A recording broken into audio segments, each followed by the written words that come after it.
Hey everybody, we're going to plant these cold hardy avocados today, and we're going to plant them into containers that we can easily bring in the back door of our house when it's going to get too cold. Now, even though these are cold hardy avocados, we want to give them the best leg up that they can have, which means growing them in containers until the trunks and the branches thicken up a bit so it can actually be more resistant to the cold.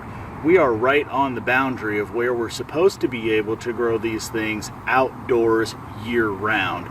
So rather than take a risk and lose our investment at the very beginning, we're going to grow them in the containers, get them bigger before we put them outside and expose them to the elements year-round.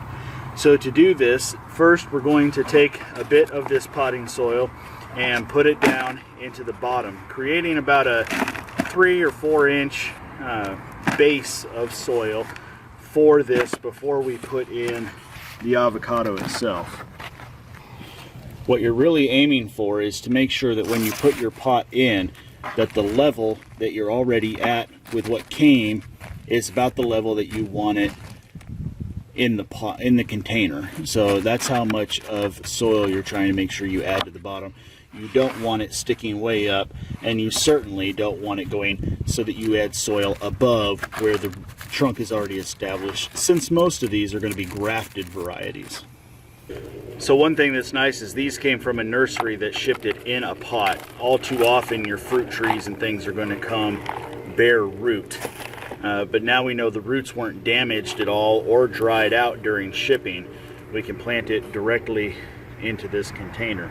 Now, as I add more mix around the outside of this, I'm also going to sprinkle in a little bit of this organic plant food, just as a way to try to give an extra boost to the plant long term. We'll compost and provide nutrition to the plant later in the season as well, but want to make sure that we're giving it a good start. The graft on my tree is actually up here, so you see I'm above the line. So I feel comfortable adding in some hardwood mulch to the top of my planter, not just for the sake of trying to keep water in the pot, because this will dry out a lot quicker than the ground wood itself, but also for aesthetics. I mean, it just makes a planted container look a whole lot better. Who can say there's anything wrong with making it look good if you're going to do it at all? Okay, so there we go. We will keep these avocados in the house for the foreseeable future, and really just keep an eye on things and see how they grow over time. You can tell up at the top they're already starting to put out new growth. We've even got some on the lower branches here. So we will keep an eye on how it progresses. We don't expect to get fruit on them this year. That would be quite surprising. They're supposed to be about 3 years old from the nursery. So we'll just see how it grows from here and make a judgment call as time goes on.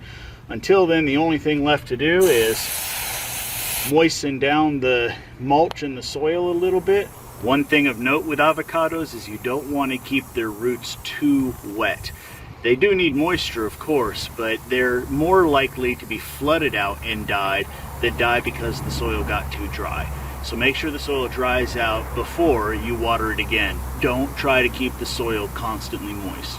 And then these will take up a semi-permanent residence on the back deck until further notice. If y'all have any questions about these or any tips that you'd like to offer about trying to grow avocados, please make sure you leave them down in the comments below. Thanks so much to all of our patrons who make projects like this at all possible, and thanks to all of you who took the time to watch the video. We'll see you next time.